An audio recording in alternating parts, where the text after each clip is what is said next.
It is challenging, sometimes it is very challenging. কারণ রাজনীতি, বাংলাদেশের যে কালচার, মানে আমরা যত রাজনীতিকে বাইরে রাখতে চাই, somehow it gets in trade politics আর এরা ওভারল্যাপিং হয়। ওখানে কিন্তু যেমন ঢাকা চেম্বারে যে অভিজ্ঞতা আমার হয়েছে, ওইখানে ধরেন যে ফান্ডামেন্টাল যে বেসিক ইয়েগুলো, যে politics will not interfere with business. হ্যাঁ, business can effect politics, business will dictate national politics, because পলিসিগুলো ফর্মুলেশন হবে based on the output, based on the মানে আমি যেটা ব্যবসায়ী যে সম্প্রদায় আছে ওখান থেকে ফিডব্যাক নিয়ে কি পলিসি করতে হবে সরকারকে যখন বলবো, সরকার ওইভাবে পলিসিগুলো বানাবে। এই শুধু আদার ওয়ে অ্যারাউন্ড, সরকার আমাকে বলতে হবে না যে আপনারা এইভাবে ইয়ে করেন।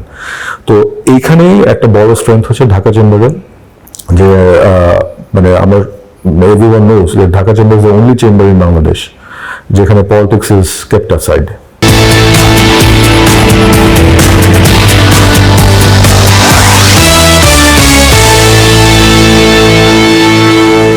ঈদ মোবারক। নিউজ 24 ঈদের বিশেষ আয়োজন আপন ফ্যামিলি মার্ট ঈদ আড্ডায় স্বাগত জানাচ্ছি। আমি আছি আপনাদের সাথে রিয়াজ সুমন। আমাদের আজকের এই আলোচনায় ব্যবসা বাণিজ্য অর্থনীতির কঠিন হিসেবে বাইরে গিয়ে আসলে জীবনের গল্প শুনতে চাই, যেখানে আছে সফলতার গল্প, যেখানে আছে একটি অবস্থান থেকে আসলে নিজেকে মেরে ধরার এবং একটি অবস্থানে আসার যে দীর্ঘ পথ, সেই পথের গল্প। আমাদের সাথে সেই গল্প শোনাবেন আজকে এই আড্ডায় দেশের স্বনামধন্য ব্যবসায়িক প্রতিষ্ঠান শাসা ডেনিমসের ব্যবস্থাপনা পরিচালক জনাব শামস মাহমুদ। শামস ভাই, আপনাকে স্বাগত জানাচ্ছি আমাদের ঈদ আড্ডায়। ধন্যবাদ আপনাকে। একসাথে আমাদের ঈদ আড্ডায় আছেন শামস মাহমুদের সহধর্মিণী শাসা ডেনিমসের পরিচালক নিশাতা হামিদ। ভাবি, আপনাকেও স্বাগত জানাচ্ছি আমাদের আজকের ঈদ আড্ডায়। নিশ্চয়ই ভালো আছেন আপনারা। গল্পের শুরুটা শামস ভাইকে দিয়ে করতে চাই। শামস ভাই, আপনার পড়াশোনা, জন্ম, বেড়ে ওঠা, সেই গল্পটা যদি বলেন।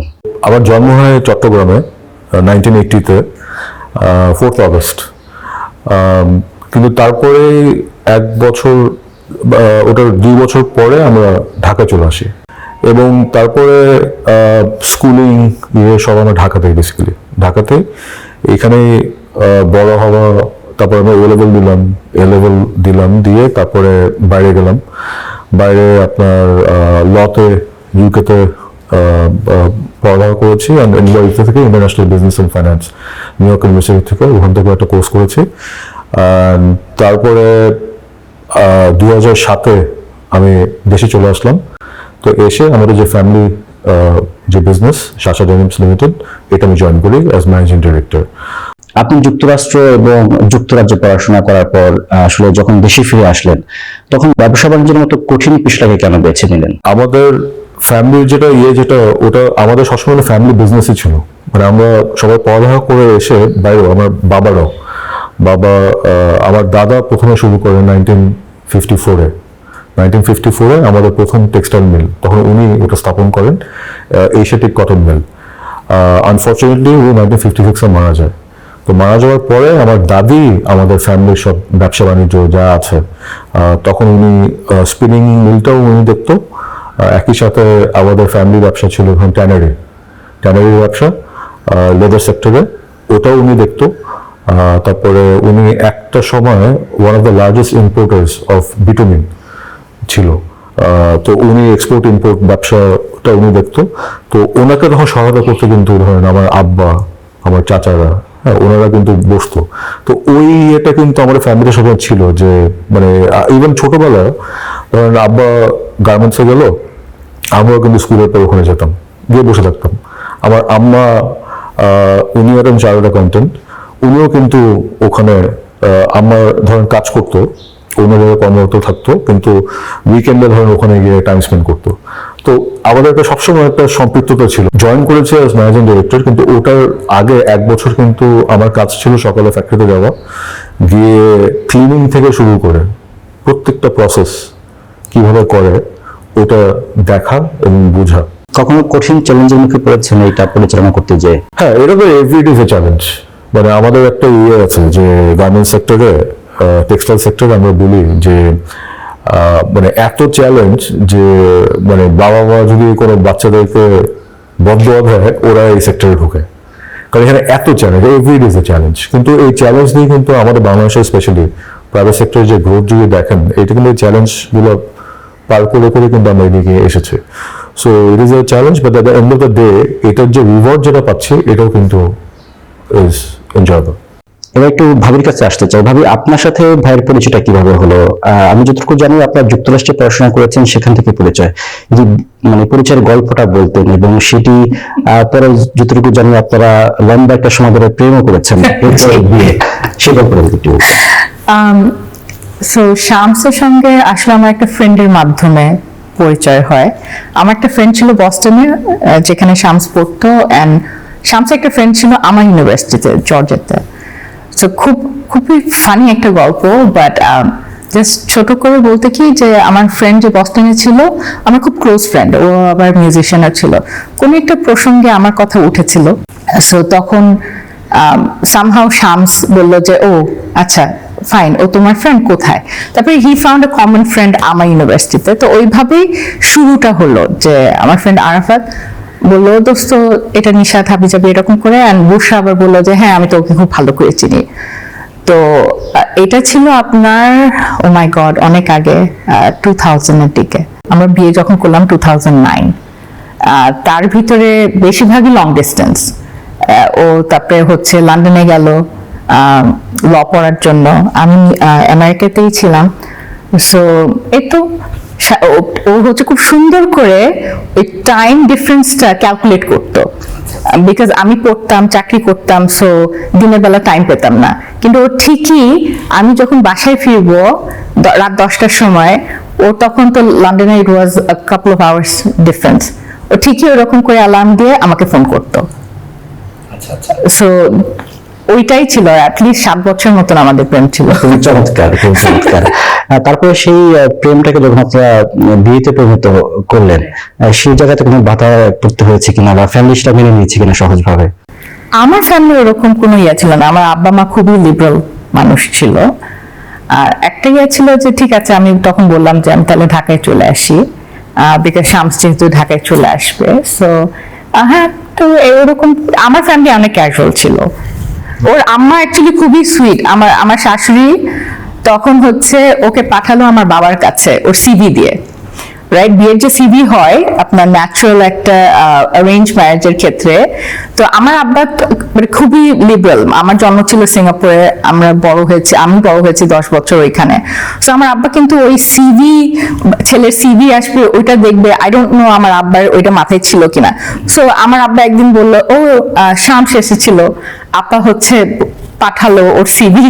সো এটা নিয়ে আমরা একটু হাসলাম, যে আমি আবার ভাবতেছিলাম যে আল্লাহ, শামস মনে হয় কতই আনকমফোর্টেবল হলো যে ও আমার বাবার কাছে ও সিভিটা নিয়ে গেল। সো অনেক ছোট ছোট জিনিস ছিল যে আমার শাশুড়ি, আমি বলবো খুব সুন্দর করে জিনিসটাকে মানে আমার আব্বারও যেন সংকোচ মনে না হয়, সো ওইটা খুব সুন্দর করে ম্যানেজ করছিল। এরপরে বিয়ে। তারপর বিয়ের পরের যে মানে আপনাদের পথ চলা শুরু হলো, সেই চলার গল্পটা এখন পর্যন্ত কেমন আছে? খুব সুন্দর। তো আমি যখন বিয়ে করি তখন আমি চাকরি করছিলাম ডিলয়েট এন্ড টুশ, নিউ ইয়র্কে। তো একবার কথা ছিল যে থেকে যাব ওইখানে, আমি ওই সিপিএ পড়বো এরকম চিন্তা। তারপর আমার শ্বশুর খুব মজার একটা কথা বললো আমার বাবাকে, যে এরকম করে দূরে ডিস্টেন্স থাকবে, আপনি যদি if you are okay with that, যে if you are okay with that, আমার কোনো অসুবিধা নাই, বাট এই ডিস্টেন্সের কথাটা নিয়ে। সো আমার বাবা খুব সুন্দর করে, আমার শ্বশুরের কথা এখনো মনে আছে, he knows, he tells the story all the time, যে আমার শ্বশুর খুব মজার একটা মানুষ, খুব ফ্র্যাঙ্ক একটা মানুষ। তো তখন আমরা ঠিক করলাম যে না থাক, আমি ঢাকায় চলে আসি। ঢাকায় এসে আমি 3 মাস চাকরি খুঁজলাম। আমার মনে আছে একদিন ঠিক বিয়ের ফার্স্ট মাসের ভিতরে আমি হচ্ছে ওই নিউজ পেপারে দেখতাম জব ওপেনিংস, কোথায় কোথায় অ্যাড আসে। আমার শ্বশুর খুব অবাক হয়ে বললো যে তুমি কি করছো, তুমি বাসায় কেন? আমি চাকরি খুঁজছি। এই বাসায় কিন্তু কেউ আমরা বাসায় থাকি না। সো ওইটাই, দ্যাট ওয়াজ হিজ, প্রথমে হি শোড দ্য ওয়ে, যে এই বাসায় মেয়েরাও বাইরে চাকরি করে, ছেলেরা করে। সো তুমি ভেবো না যে এখানে তুমি খবরের কাগজ বসে বসে পড়বা, and that's how the life is. So which was exactly what I also wanted. So আমি যেহেতু নিউ ইয়র্কেও চাকরি করতাম, ঢাকায় এসে তখন আমি সিটিএনএ তে ঢুকি তার 3 মাস পরে।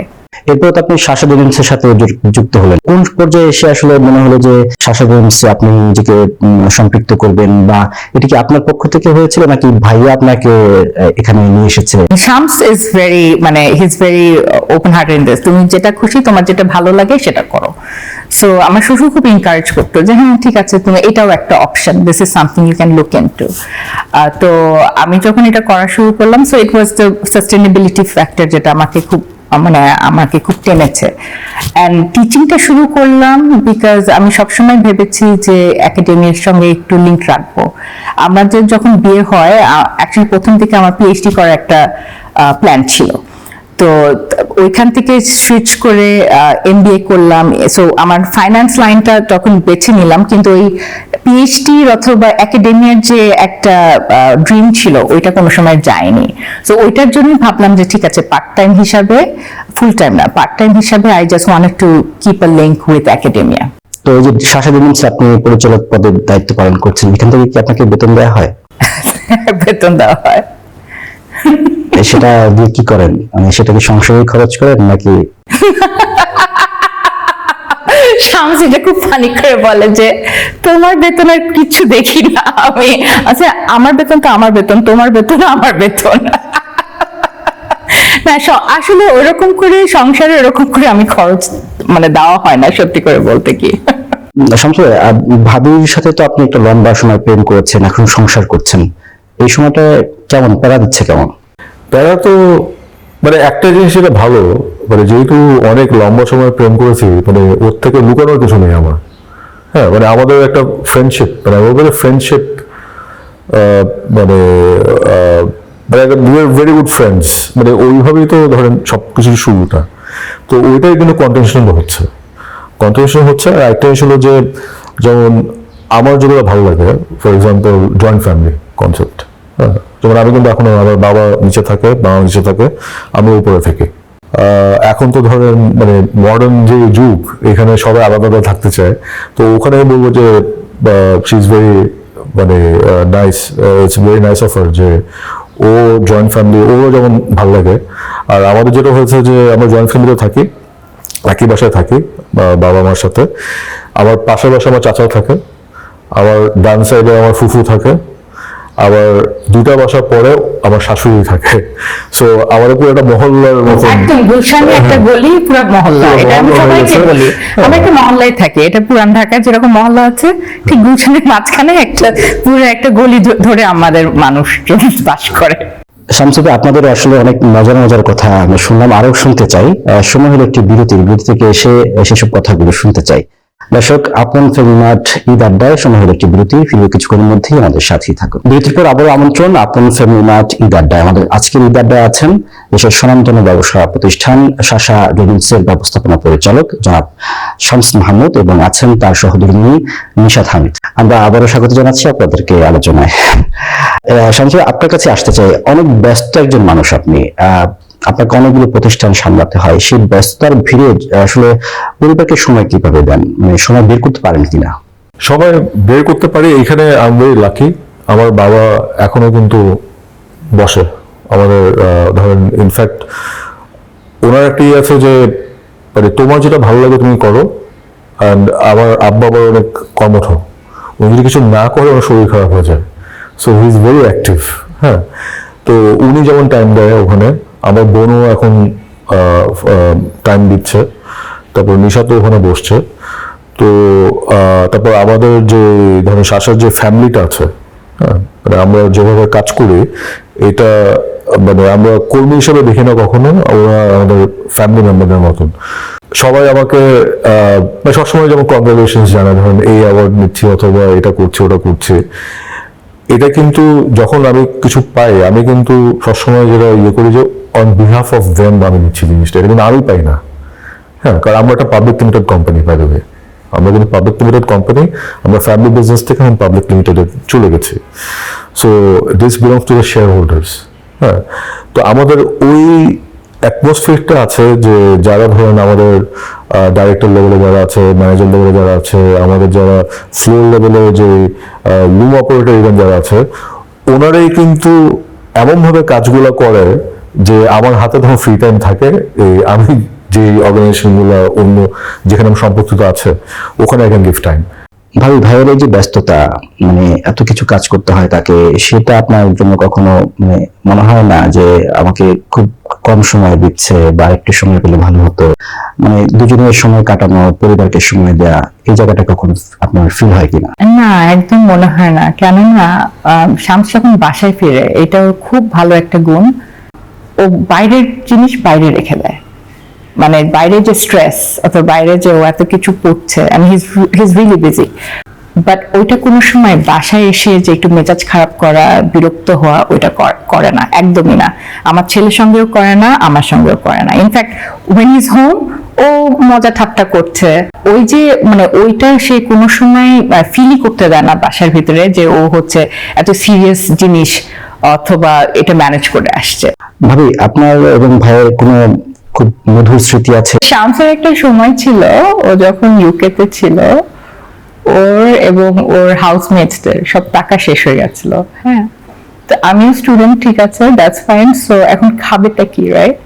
সো আমি ওকে খুব বেসিক আজডা হচ্ছে ধরেন একটু ওয়ালমার্ট টাইপের খুব বেসিক একটা জায়গা, মানে ইটস নট একদম দামি একটা জায়গা, ওইখান থেকে ওকে কিছু খাওয়া পাঠাইছিলাম, যেরকম নুডলস, খুব চিপ নুডলস, কোকা কোলারও ব্র্যান্ড না, কোক মানে ইটস জাস্ট একটা কোলা, কি মেয়োনেজ ও রুটি, রাইট? খুব বেসিক কিছু জিনিসটা পাঠিয়ে দিয়েছিলাম। ওইটা ওরা টেনে টেনে কতদিন, এক সপ্তাহের মতন ও ওর ফ্রেন্ডসরা সবাই মিলে ভাগ ভাগ করে মিলেমিশে খেয়েছে। So I thought that was really funny. এই যে ভাইয়ের সাথে সংসার জীবনে কোনো অপ্রাপ্তি আছে? মানে আপনি ভাইয়ের কাছে কিছু চেয়েছেন এখনো পান নাই, বা আজকে আমাদের অনুষ্ঠানের মাধ্যমে ভাইয়ের কাছে কিছু চাওয়ার আছে কিনা? না, আসলে এরকম কিছু নাই। শামস কিছু না করে না, দ্যাটস এ ফানি থিং। মানে আপনি, ও হয়তো বা বলবে আচ্ছা একটু পরে, বাট ও একদম ডাইরেক্টলি না করবে না। ইনফ্যাক্ট ওর ওই রকমই দিয়েও দিবে। মানে আপনি, ও শুধু আমার মানে ক্ষেত্রে না, আপনি যে কোনো কাছে যদি ইয়ে করেন, অ্যাটলিস্ট ওর সঙ্গে যারা close, he is a very big hearted person, আমি বলবো। সংসার, আপনারা তো লম্বা একটা সময় সংসার করছেন, এর আগে প্রেম করেছেন, তো এই যে লম্বা সময় এর মধ্যে কি কখনো ঝগড়া টগড়া লাগে না? ঝগড়াটা হলো তো ধরেন এটা তাহলে মানে বিয়ে হলো না। মানে আমার এই হলো যে if everything is too perfect something's wrong, ঝগড়া তো লাগবে। ধরেন যেমন আমার ঝগড়া লাগে খুব ছোট ছোট জিনিসে। হ্যাঁ, যেমন ঘুমানো নিয়ে আমি অন্ধকার ছাড়া ঘুমাতে পারি না। এখন ও আবার লাইট না জ্বালায় ঘুমাতে পারে না। তারপরে টেম্পারেচারটা বেশি ঠান্ডা করতে চায় সে। আমি ঠান্ডা মানে এসি ছেড়ে ঘুমাতে চাই, ও আবার এসি বন্ধ করে ফ্যান ছেড়ে ঘুমায়। তো এইগুলো নিয়ে তো হয়, এগুলো নিয়ে ছোটখাটো ঝগড়া সবসময় হয়।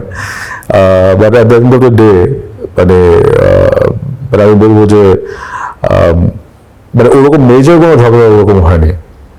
ওরকম যখন ঝগড়া হয়ে যায়, হ্যাঁ, যখন বেশি রাগটাগ হয়ে যান বা হচ্ছে বড় অভিমানের জায়গা যখন বেশি হয়, তখন কে ভাঙায়? আপনি ভাঙেন না আপনি ভাই ভাঙেন? অ্যাকচুয়ালি ঝগড়া অনেকদিন হয়নি। না, আমি একটা ইনসিডেন্ট বলি। যখন আমরা প্রথম বিয়ে করি, তখন একদিন ঝগড়া লাগে আমার ওর সাথে, বিয়ের পরে। তখন আমার বাবা আমাকে নিচে ডাকে, ডেকে আমাকে বলে যে ঝগড়া করতেছে কেন? তো বললাম যে এমনি ঝগড়া কিছু না করছে। তখন আব্বা আমাকে খুব সুন্দর একটা কথা বলছে, আমাকে বলছে দেখো ও কিন্তু ওর বাসা ছেড়ে ওই বাসায় আসছে। হ্যাঁ, সো টু রিয়েলাইজ যে মানে এখন তো তোমার গার্লফ্রেন্ড না, এখন তো তোমার ওয়াইফ। হ্যাঁ, so treat her as a wife. তো মানে এরকম অনেক জিনিস থাকে, মানে এরকম তারপর থেকে যেমন ইনফ্যাক্ট আমাদের ওরকম ঝগড়া ওরকম হয় না। ঝগড়া করলে আমি যদি বেশি রাগ করে বলছি তুমি নিচে চলে যাও, তুমি নিচে চলে যাও, go back to your parents. Shams ভাই, ঈদের কেনাকাটা কে করে, ভাবি করেন আপনি করেন? এবার ঈদে কি ভাবি কোনো গিফট করেছেন? না, ঈদের এই কেনাকাটার মধ্যে আমি নাই। ঈদের এসব জিনিসে মানে আমরা লাস্ট পার্সন কেউ ডাকে এবং শপিংটা ওর উপরেই ছেড়ে দিই, ওই সব করে। তারপরে ঈদি দেওয়া, এটাও ওকে মানে ওর উপরে ছেড়ে দিই, ও নতুন করে সবাইকে দেয়। সো ঈদের দায়িত্ব বলবো যে আমার ওর কোনো দায়িত্বই নেই। ইনফ্যাক্ট সকালে যেটা করি যে আমরা নামাজ পড়তে যাই একসাথে, বাবার সাথে যাই, চাচারা যায়, তো ফ্যামিলি হিসেবে যাই, তারপরে এসে যে ট্রেডিশন যেটা নাস্তা করি একসাথে। ভাবি এই যে বিষয়টা মানে এই যে কেনাকাটা, তবে পরিবারের সদস্যদের জন্য কেনা, যে সন্তান আছে তার জন্য কেনা, এই বিষয়টা আপনি কিভাবে এনজয় করেন? আমি খুব মজা পাই এটাতে, আমি খুব মজা পাই, বিকজ আমার ঈদের শপিং প্রিটি মাচ ঈদ এর 6 মাস আগে শেষ হয়ে যায় অনেক কিছুতে। সো আমি এই যে ঈদের রাশ যখন হয়, আমি ওইটা অ্যাভয়েড করার জন্যই 6 মাস আগে, তখন দামও একটু ঠিক থাকে, মানে এসকেলেটেড দাম না। অনেক ব্যস্ততার মাঝখান থেকে যখন ভাইয়ের সময় বের হয়, সেই সময়টা কিভাবে কাজে লাগান দুজনে? He likes to order food in. ও বাইরে খাওয়ার থেকে ও হচ্ছে বাইরে খানা বাসায় এনে তখন আমরা বসে বসে, মানে ওই আমাদের একটা লিভিং রুম আছে, ওইখানে বসে আমরা 3 জন মিলে খাই, not really in a dining table, just আমরা খুব ক্যাজুয়ালি পা উঠায় অথবা এরকম করে একটু বাবু মেরে বসে ওইখানে খাই, ভেরি ক্যাজুয়াল। যখন লম্বা সময় পান, ঈদের বন্ধ বা হচ্ছে অন্যান্য যে ছুটিগুলো হয়, তখন কি দেশেই থাকেন না দেশের বাইরে যাওয়া হয় কিনা শামস ভাই? ডিপেন্ড করে দেশে থাকি ইউজুয়ালি, বাইরেও যাই, কিন্তু উই প্রেফার এখানে থাকাটা। আমরা যেমন অনেকদিন পরে সুন্দরবনে গেলাম, তো তখন মানে উই জাস্ট রিয়েলাইজ যে আমরা খালি দেশের বাইরে যেতে চাই, কিন্তু বাংলাদেশেও যে কত জায়গা আছে, যেমন চিটাগাঁও ধরেন, রাঙ্গামাটিতে কতগুলো স্পট আছে, সাজেক বলেন, ইয়ে বলেন, তারপরে মানে আমরা তো মেইন স্ট্রিমে যেসব জায়গাগুলো থাকে ওগুলোর কথাই বলি, হ্যাঁ, কিন্তু ধরেন নর্থ বেঙ্গলে মানে বর্ডার এরিয়া স্পেশালি, মানে ওখানে যে সিনারি, মানে কয়েকটা জায়গা আছে যেমন দেখে মনে হয় না যেগুলো বাংলাদেশের কোনো পার্ট, মানে টিপিক্যাল বাংলাদেশের যেটা চিন্তা করি আমরা। তো আমাদের একটা ইচ্ছা আছে যে বাংলাদেশের মধ্যে এরকম আনকমন যে স্পটগুলো আছে এগুলোকে ভিজিট করা, অ্যান্ড অলসো দেশকে চিনা, দেশমুখী খুব আর কি। আচ্ছা আচ্ছা, খুবই ভালো। আর ভাবি এমনিতে ভাইয়ের কাছ থেকে আপনার কোনো মানে অপ্রাপ্তি আছে কিনা, মানে এরকম বিষয়টা যে ধরেন লম্বা একটা সময় যে সংসার করছেন, আপনাদের একটা ছেলে সন্তান আছে, এর বাইরে যদি কখনো কখনো মনে হয় কিনা যে ওর এই জিনিসটা যদি পেতাম বা ওর কাছ থেকে এটা, এরকম আশার জায়গা আছে কিনা যেটা পাচ্ছেন না বা পাওয়ার আশা আছে এখন মনের মধ্যে? তো খুব ইনকারেজিংলি ভাবে কথা শুনে যে না, ওই মানে আসলে ও অপ্রাপ্তি যে বললেন যে ইজ দেয়ার এনি ল্যাকিং নাই, বিকজ ও জানে exactly what to ask me, যেটা আমার ইন্টারেস্টে আছে। So it's a nice balance to see him part of my world as well. একটু চা খেতে যাওয়া বা আইসক্রিম খেতে যাওয়া বাইরে, এরকম ইচ্ছা হয় না? সেরকম সময় কি পাওয়া যায়? হ্যাঁ, সেটা কি ভাই দেয়? আমরা একটু স্টেক খেতে পছন্দ করি। আমার বাবা নিয়ে যায় ইনফ্যাক্ট। আমার শ্বশুর আবার খুব, হি লাভস গোয়িং আউট, মানে এই যে এই রোজা শুরু হলো, আমার বোনরা আসছে বাইরে থেকে, তো মাঝে মাঝে বলছে এই তোমরা কি সেরিতে বের হওয়া নাকি, উই ডু দ্যাট, মানে হয়তো বা এভরি উইকে না, বাট আমরা করি। ভাবি আড্ডা আসলে অনেক কিছু শুনলাম, আমাদের আরো কিছু বিষয় জানার আছে, সেই গল্পগুলো শুনতে চাই। সময় হলো একটি বিরতি থেকে এসে সেই কথাগুলো শুনুন। দর্শক, আপন ফ্যামিলি মার্ট ঈদ আড্ডায় সময় হলো আরো একটি বিরতির, ফিরবে কিছুক্ষণের মধ্যেই, আমাদের সাথেই থাকুন। বিরতির পর আবারও আমন্ত্রণ আপন ফ্যামিলি মার্ট ঈদ আড্ডায়। আমাদের আজকের আড্ডায় আছেন দেশের স্বনামধন্য ব্যবসা প্রতিষ্ঠান শাসা ডোমেন্টসের ব্যবস্থাপনা পরিচালক জনাব শামস মাহমুদ এবং তার সহধর্মিণী নিশাত হামিদ। আমরা আবার আলোচনায় ফিরতে চাই। শামস ভাই, আপনার কাছে আসতে চাই, আপনি তো বিসিসিআই এর দায়িত্ব পালন করেছেন সভাপতি হিসেবে, এরপরে আসলে আরো কয়েকটি সংগঠনের দায়িত্ব এখন পালন করছেন। সেই অভিজ্ঞতা নিয়ে যদি একটু বলতেন, সেই চ্যালেঞ্জটা কেমন ছিল একটা সংগঠনের নেতৃত্ব দেওয়ার? It is challenging, sometimes it is very challenging, কারণ রাজনীতি, বাংলাদেশের যে কালচার, মানে আমরা যত রাজনীতিকে বাইরে রাখতে চাই, somehow it gets in trade politics, overlapping হয় ওখানে। কিন্তু যেমন ঢাকা চেম্বারে যে অভিজ্ঞতা আমার হয়েছে, ওইখানে ধরেন যে ফান্ডামেন্টাল যে বেসিক ইয়েগুলো, যে politics will not interfere with business. হ্যাঁ, business can effect politics, business will dictate national politics, because policy গুলো ফর্মুলেশন হবে based on the output, based on the মানে আমি যেটা ব্যবসায়ী যে সম্প্রদায় আছে ওখান থেকে ফিডব্যাক নিয়ে কি পলিসি করতে হবে সরকারকে যখন বলবো, সরকার ওইভাবে পলিসিগুলো বানাবে। এর শুধুমাত্র আদার ওয়ে রাউন্ড, সরকার আমাকে বলতে হবে না যে আপনারা এইভাবে ইয়ে করেন। তো এইখানেই একটা বড় স্ট্রেংথ হচ্ছে ঢাকা চেম্বারে, যে মানে আমার এভরিওয়ান নোজ যে Dhaka chamber is the only chamber in Bangladesh যেখানে politics is kept aside, and we are engaged directly with the business community. আপনি দায়িত্ব পালনকালে বিসিসিআই তে কি কি উদ্যোগ নিয়েছিলেন যেগুলো বিসিসিআই কে এগিয়ে নিয়ে গেছে বা ভালো ভূমিকা পালন করতে সহায়তা করেছে? যেমন আমার আনফরচুনেটলি ঢাকা চেম্বারের সাথে আমার যে আমার নিকনেম হলো কোভিড প্রেসিডেন্ট, কারণ আমি যে বছর প্রেসিডেন্ট হই, ঢাকা চেম্বার সভাপতি হই, ওই বছরে আনফরচুনেটলি করোনার এফেক্টটা শুরু হয়। যেমন আমরা একটা করেছিলাম যে আমি যেখানেই না থাকি দুনিয়াতে, ওখানে যে ভাউচারগুলো মানে দৈনন্দিন যে ফাইলপত্র যেগুলো আছে এগুলো সব ইলেকট্রনিক্যালি অ্যাপ্রুভ করতে পারবো আমি, মানে উই ক্যান অল সি ইট। তো এই জিনিসগুলো ধরেন উই ইমপ্লিমেন্টেড আমাদের সময়। মানে ঢাকা চেম্বারের সভাপতি ছিলাম, কিন্তু আমার একটা পরশু ছিল। সো আমার বোর্ড অফ ডাইরেক্টর, মানে we all took the decision. আমি ছিলাম the face of Dhaka chamber basically. So আমরা সবাই মিলেই কিন্তু ওই কাজগুলো করেছিলাম। একই সাথে বড় সবচেয়ে ইম্পর্টেন্ট যে জিনিসটা আমরা করতে পেরেছিলাম ওটা ছিল যে লো কস্ট যে ফান্ডের যে ইস্যুটা ছিল, তখন সরকার যেটা করেছিল ওই সময়, যে আপনার 6% ইন্টারেস্টে যে এটা দিল, এটা কিন্তু ঢাকা চেম্বার প্রথম প্রপোজ করেছিল। আমার এখনো মনে আছে, এটা খুব সম্ভবত এপ্রিলের 1 তারিখ, 1 এপ্রিলে আমরা এটা একটা প্রেস রিলিজ দিই যে সরকারকে এটা করতে লাগবে। ওখানে আমরা বলেছিলাম 2% ইন্টারেস্ট, গভর্নমেন্ট যেটা করেছিল ওটা সাবসিডাইজ করে 4% দিয়েছিল। তারপরে ওখানে বেশ কতগুলো জিনিস আমরা বলেছিলাম সরকারকে করতে লাগবে ওই ধাক্কাটাকে সামাল দেওয়ার জন্য, এবং গভর্নমেন্ট কিন্তু to some extent accepted all this policies, আর ওটা কিন্তু পলিসি আকারে পরে দেখতে পেরেছিলাম।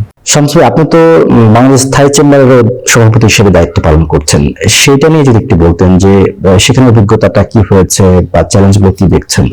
না, এখানে এটা আবার একটা নতুন অভিজ্ঞতা। কিন্তু একটা বাইরে, যেমন ঢাকা চেম্বার হলো মানে more to domestic policies, also international policy, কিন্তু বায়োল্যাটারাল চেম্বার এইখানে আবার ডিফারেন্ট ডাইমেনশনস, যেমন বায়োল্যাটারাল ট্রেডের ব্যাপারে।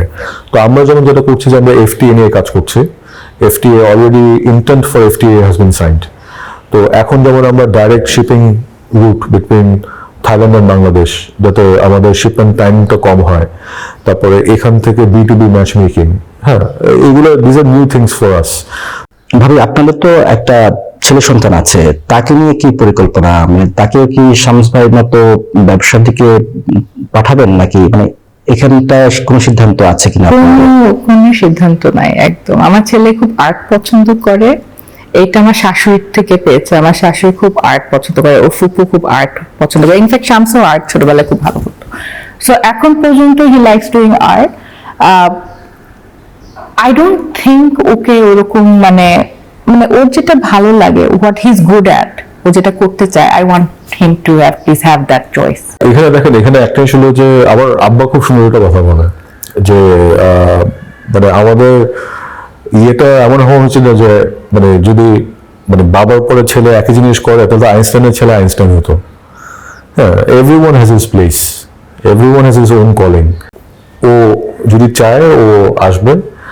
আর আদারওয়াইজ আমরা যেভাবে এখন ব্যবসা বাণিজ্য যেভাবে চিন্তা করছি, ওটা হলো যে ধরেন আজকে আমি নেতৃত্ব দিচ্ছি শাসাদে, হ্যাঁ, আমার বাবা নেতৃত্ব দিচ্ছে, কাউকে আমি নাও থাকতে পারি, আমার বাবা নাও থাকতে পারে। সো তার মানে তো তাদের কোম্পানি বন্ধ হয়ে যাবে না। So it should be organic, it should be organic. Just আমার ছেলে দেখেই যে ও ওই জায়গায় বসবে, ওটা যদি না হয়। So we want the sustainable growth, হ্যাঁ, যাতে আগামীতে আমার ছেলে যদি নাও আসে, the legacy and the institution শাসাদে উইল কন্টিনিউ। শাসাদে এখন পর্যন্ত কতগুলো প্রতিষ্ঠানে পরিণত হয়েছে? আপনাদের কয়টা প্রতিষ্ঠান আছে? সেখানে আমাদের মানে মানুষ কাজ করছে? জি, আমাদের যেমন এখন গার্মেন্টস আছে, এক্সিস্টিং গার্মেন্টস আছে একটা, টেক্সটাইল মিল আছে 2টা, আবার ওটার মধ্যে আবার কিছু করেছি, ইউনিট অ্যাড করা হয়েছে। সব মিলে ধরেন 5টা। আর নতুন আমরা আপনার কানেক্টিভিটি, আপনার লজিস্টিক্সে ঢুকছি, আমরা ঘোড়াশাল পোর্ট ওখানেও ঢুকছি। তো সব মিলে ধরেন 5টা মেইন বিজনেস, আর অন্য খুব ছোট ছোট কতগুলো আছে, সব মিলে ধরেন 8টা প্রতিষ্ঠানের মতো আছে। আর এখানে সব যদি করি, about 6,000 people are employed. আপনি এটিকে কোথায় দেখতে চান? আরো মানুষের কর্মসংস্থান তৈরি করতে চান কিনা, সেটা কিভাবে চান? এখানে আমাদের সবচেয়ে যেটা মানে আই ফিল ভেরি প্রাউড, ওটা হলো যে আমরা এমনভাবে ব্যবসাটা পরিচালনা করি যে এখানে এক্সাম্পল আছে যে বাবা লুম অপারেটর কিন্তু ছেলে অফিসার। তো আমরা ওইভাবে কিন্তু এনাদেরকে দেখি। আমরা যেমন প্রফিট শেয়ারিং করি, গার্মেন্টস করি না, আমরা টেক্সটাইল মিলটা যেটা সাশা ডেনিমস, আমরা প্রফিট শেয়ারিং করি এখানে। কারণ ওইখানে যে এনভায়রনমেন্ট, তারপর যে মানে যে স্ট্রাকচার যেটা, ওটা এটাকে এনেবল করে, ওটার জন্যই করি। অ্যান্ড ওখানে যখন প্রফিট শেয়ারিং হয়, এটা কিন্তু একদম যে পুরস্কার করছে দ্য ক্লিনার, ওর থেকে শুরু করে আমি সেম ইকুয়াল ভাবে আমরা শেয়ার করি। তারপরে আমরা কিন্তু পাবলিক লিমিটেড কোম্পানি, আমরা কিন্তু আমাদের যারা শুরুর দিকে যারা কর্মরত ছিল ওনাদেরকে কিন্তু শেয়ার দিয়েছি কোম্পানিতে। সো আমি কিন্তু শাসার মালিক একা না। শামস ভাই, আপনি তো আপনার ব্যবসা বাণিজ্যের একটা লম্বা অভিজ্ঞতার কথা বললেন, চ্যালেঞ্জগুলোর কথা বললেন। সেটি বিবেচনা করে যদি আপনি যারা এখন নতুন উদ্যোক্তা হতে চায় তাদের জন্য কোনো পরামর্শ দিতেন যে আসলে কিভাবে ব্যবসা আসা উচিত, আসলে কোন জায়গাগুলোতে ফোকাস দেওয়া উচিত? বলা খুব সহজ যে উদ্যোক্তা হওয়া, ব্যবসা আসো, কিন্তু এখন যে স্ট্রাকচার, আমাদের ইকোনমির যে অবস্থা, এখানে কিন্তু ওই পুঁজিটা বের করা বড় একটা চ্যালেঞ্জ হয়ে গেছে।